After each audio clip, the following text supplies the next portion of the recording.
Good morning. It's Monday morning, isn't it? Everything goes rusty over the weekend, including me, including my voice. Uh, let's clear that up first of all and take a shot of whiskey. Brandy, actually. I don't like whiskey. Correction. Whiskey doesn't like me. I get very aggressive with whiskey. Everything else that I drink, I'm just a happy drunk. Really. Not that I've been drunk very much recently. In fact, probably years. The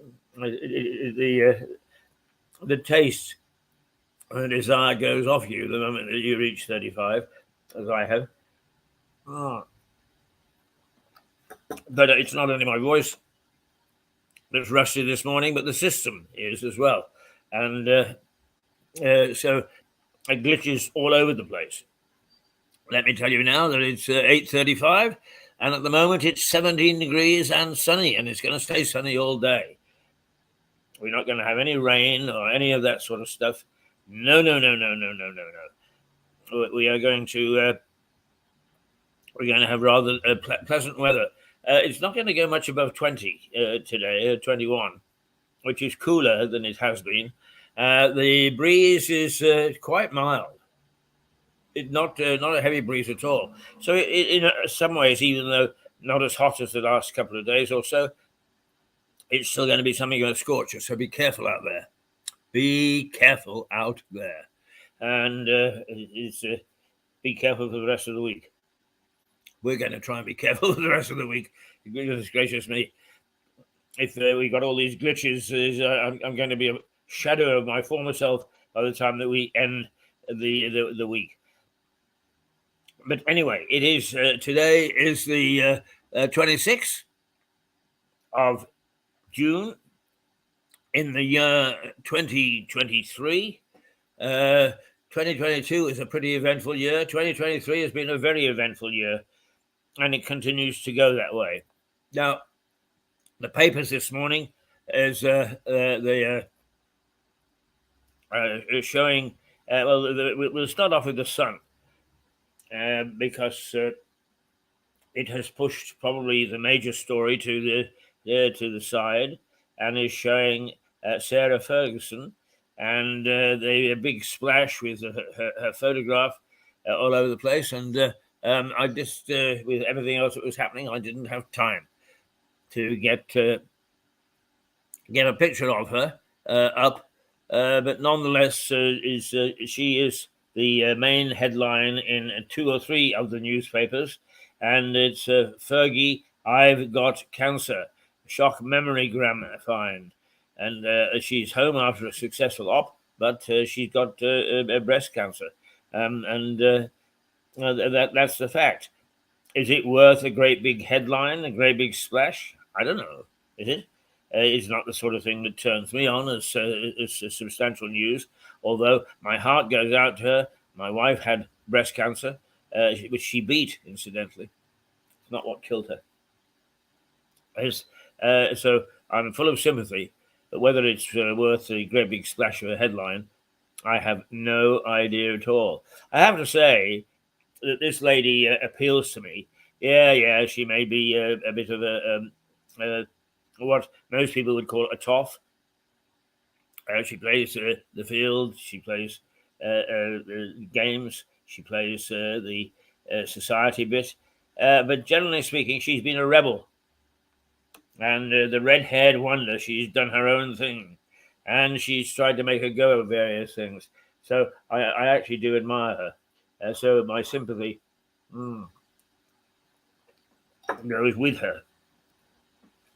The other main headline story in my book is Putin loses his grip, and it's the talk of the mercenaries who turned on him over the weekend, marched on Moscow, and he only just managed to buy them off.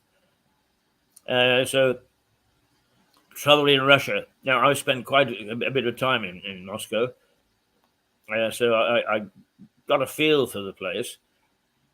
And I have to say that a lot of my friends, and indeed the people that I trained as journalists in Moscow, as I have a lot of time for, they are nice people.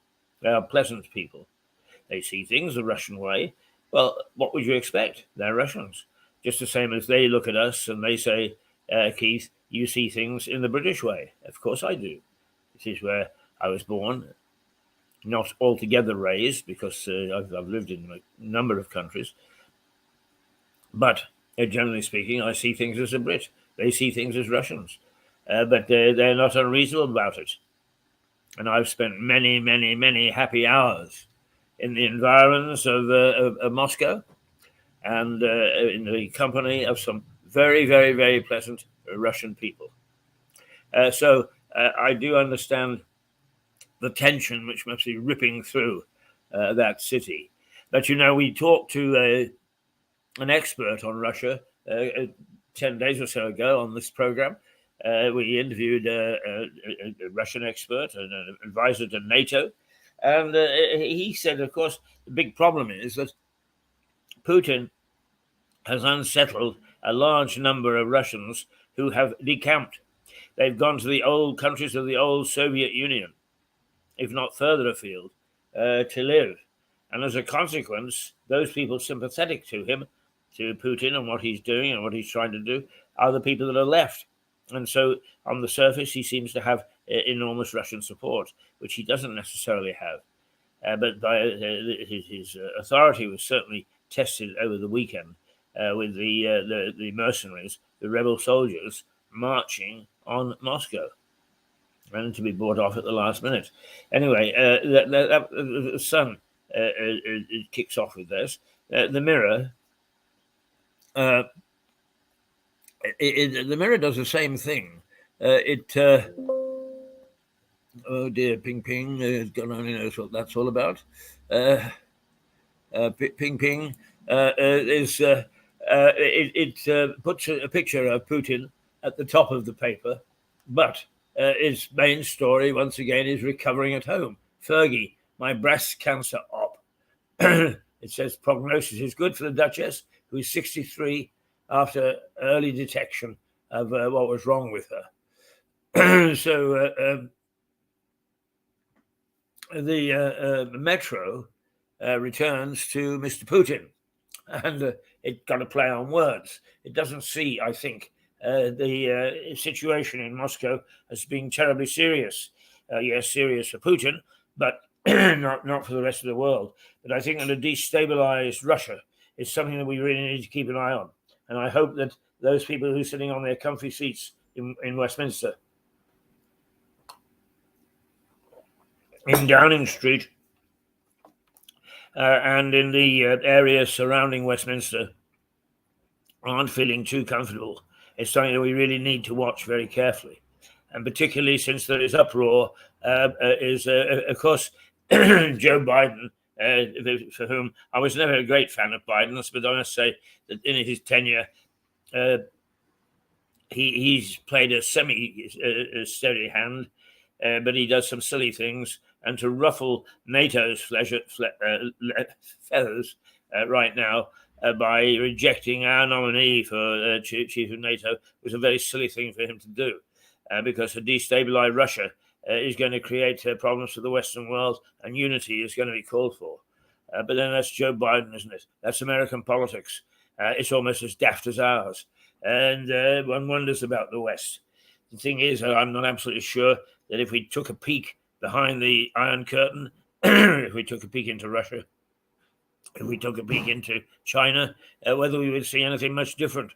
The world lacks leadership at the moment. The entire world, not just us, and not just the United States. The Metro says treasons to be cheerful. Plenty of fun in the Glastonbury Sun was had over the weekend, says the Metro, but it carries a colourful montage of some of the acts who smashed the festival, including Rick Astley and Guns N' Roses. But its main story reflects on Saturday's events in Russia, and the paper says it could well be a boost for Ukraine. A boost for Ukraine it may be, but I'm not sure that it's a boost for the rest of the world. And I think we need to keep a very, very close eye on this. The Financial Times Aborted Wagner insurrection lays bare the cracks in Putin's authority. That paper says Putin is losing his grip, that he is not in complete charge. Because information coming out of Russia has been sparse, we haven't really known what's happening properly inside the country. But it looks as if perhaps Putin isn't the Iron Man that we've been led to believe, and that that in fact all is not well in the state of Russia. Wagner's mutiny shows real cracks in Vladimir Putin's authority, says the Financial Times. The paper also says growing number of fearful Tory MPs with slim majorities are cutting back on the time they spend in Westminster in a bid to shore up their prospects in their constituencies. All right, panic all the way around. Panic internationally, panic domestically. And I'm not a bit surprised. We lack leadership. We lack quality in the people that are leading us in Westminster. We lack quality, actually, in the people who are leading us close to home. So, all in all, the world is in a bit of a state, a bit of a mess. The Daily Telegraph it has changed tack, and it goes for the future king. Ending homelessness is my life's work, says the Prince. William is to tour the UK as he unveils a project he hopes could be used anywhere to help people living on the street into a safe and secure home. The paper does have Russia threatened Wagner's leaders' families is on its page, but its main thrust is the Prince of Wales saying he is committed to ending homelessness as he prepares to launch a major project 2 years in the making. The paper says it could define his legacy as he aims to follow in the footsteps of his late mother, Princess Diana. No details at this stage, but certainly we are expecting some radical views. Interesting that it says that he follows his mother, Princess Diana, but there is an element of his father as well, who has felt very close to nature and has sometimes been ridiculed because of his closeness and because of his beliefs. So we've got a radical royal family, and I'm beginning to warm to this royal family. The Queen was quite rightly a steadying figure, coming out of war, coming out of poverty, coming out of economic stress in the early 1950s. She put a steady hand on the tiller and steered us to prosperity and success in the 1990s and 2000s before she passed on. And now we seem to have Prince Charles, who is now King Charles, and we have Prince William, who is heir apparent, unless anything happens to him, God forbid. He looks healthy enough. And if they are a little daring and a little different, I say, God bless her. I've always marched to the beat of a different drummer, and if the royal family are beginning to start that, they may be unpopular for a while, but at least what they're showing is some daring and some initiative. You may not agree with them, but they're showing daring and initiative, something that's been lacking in our leadership, our political leadership, for quite some time. The Daily Mail. Fergie in recovery after breast cancer op. It goes with Sarah Ferguson. The Duchess of York is recovering from a successful operation in central London after being diagnosed with breast cancer. The tabloid says Sarah Ferguson has returned to Windsor and she's joined her ex-husband Prince Andrew, a controversial figure in himself. The I, Putin is silent, it says. Putin is silent on mutiny that rocked the Kremlin. See, the I newspaper, its bold headline touches on the uneasy quiet coming out of the Kremlin, and in particular, the silence of Russian President Vladimir Putin after Saturday's mutiny. On the sidebar of the front page, the paper nods to night highlights from Glastonbury, including images of Cat Stevens, Blondie, Guns N' Roses, and Lizzo. Yes, all names I recognise, but I couldn't put a face to any of them, I'm afraid. Musical, I am not. And actually, I had to warn Jane, who is the lady on duty this morning and looking after me and making sure the hotel is opened up and so on. A lovely, lovely lady indeed. And she said to me, here, I brought you a nice coffee. And I said, it's just as well you didn't walk in a few moments before because I was singing. And that's enough to frighten the hell out of anybody. So musical is Glastonbury. All I think of with Glastonbury is lots of mud. But I guess this year it wasn't because it didn't rain. Goodness gracious me. That's not throwing back to days gone by, is it? Okay. The Guardian. The Wagner uprising reveals cracks in Putin's authorities. And now it's not just the newspapers that are saying that here, but we're actually, the Guardian says that the Americans are saying it. Wagner uprising reveals cracks in Putin's authority, says the United States. And the front page of the Guardian reflects on a weekend of turmoil in Russia following Wagner's uprising and what the rebellion means for Vladimir Putin's leadership. Yevgeny Prigozhin is pictured shaking hands after his deal, which will see him move to Belarus. Another hotspot. Belarus with, let's see, it's Yekashenko. I haven't got that quite right, but I will get it right before the end of the program. It's the last real dictator left in Europe, in Belarus. I've actually trained Belarusian journalists, not in Belarus itself, but on its border in Lithuania, where they actually snuck across the border to be trained, and very interesting people they were. In fact, it was suggested to me that one of their number was a spy for. I'll get it. I'll get it before. But anyway, the rebels have crossed into Belarus, where I'm sure that they'll find a happy home.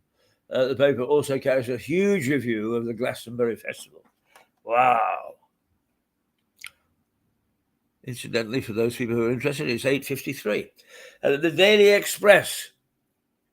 Putin's days are numbered as enemies circle, and Elton bids farewell in a blaze of glory. Ho ho! But it's the Duchess's breast cancer operation that is its front page, saying it's a success. And the paper says urgent surgery says a friend saying the operation was a success and she was discharged at the weekend.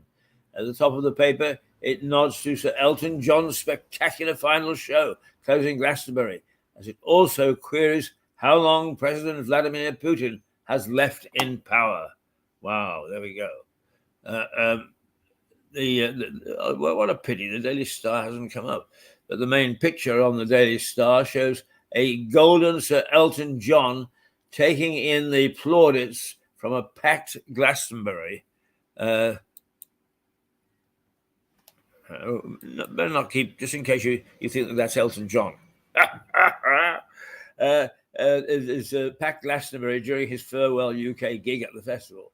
The main story is a warning from the RSPCA about snakes becoming more active during the hot weather. What's that quote from Shakespeare? from Julius Caesar.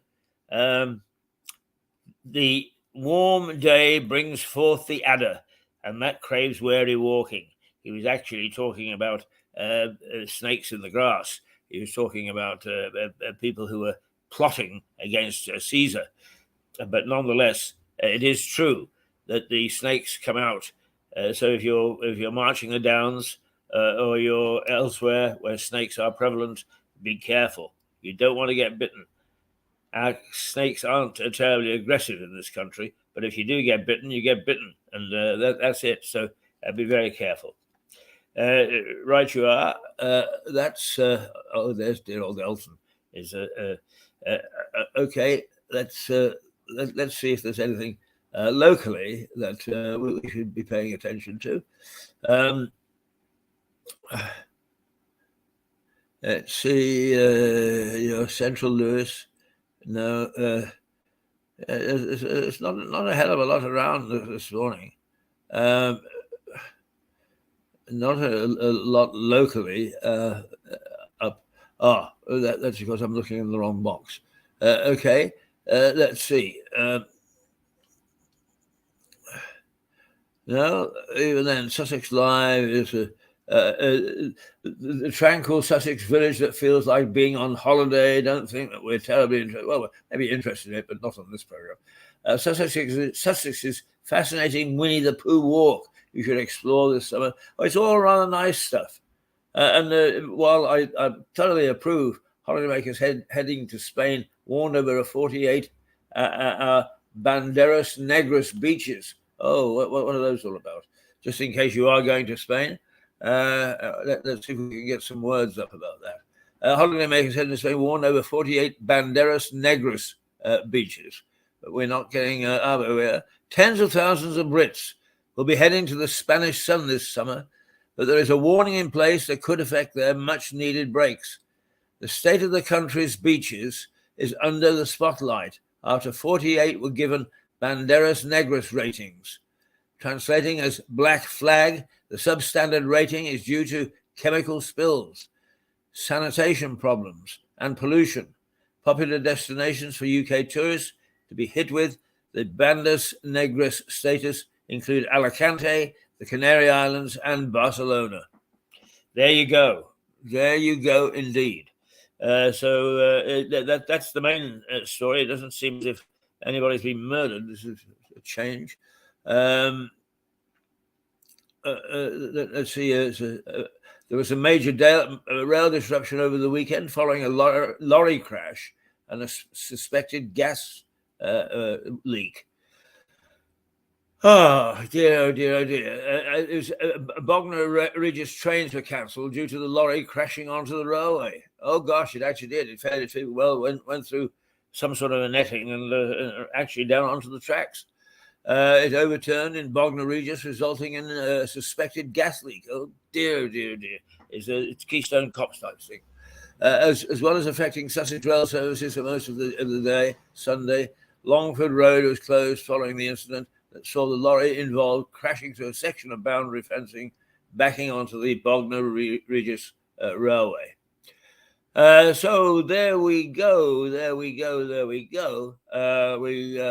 We could remind you about the weather, I guess, if we're able. Are we able? Not by the look of things. It's, as I said to you, it's that sort of morning this morning, where everything wakes up with a headache. So what normally would... there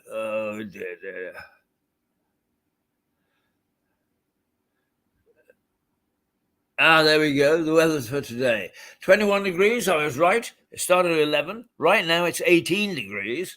18 degrees at just about, it's coming up to 9 o'clock. It's going to increase to 19 by 10, and by noon it'll be 20. And it'll stay at 20 from 12 o'clock right through until 6 o'clock tonight. Even then, it's only going to dip down to 19.